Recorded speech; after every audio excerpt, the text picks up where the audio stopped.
classical music of the Romantic era takes your breath away. We could say that Romanticism makes you fall in love with life all over again. By the 19th century, we have big, powerful pianos, huge orchestras, and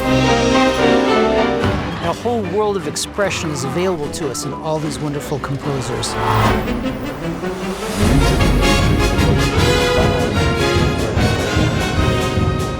During this course, you'll experience some of the greatest creations of mankind as they evolved through the 19th and 20th centuries in the Romantic and modern eras.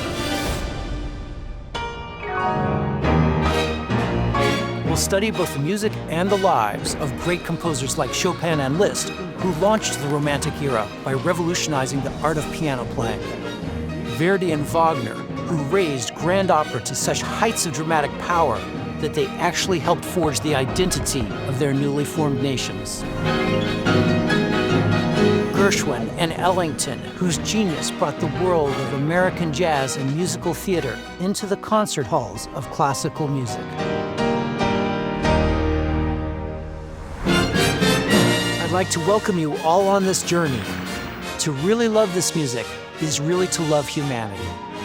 My name is Hyperion Knight, and this is our second course on the history of classical music. Let's begin.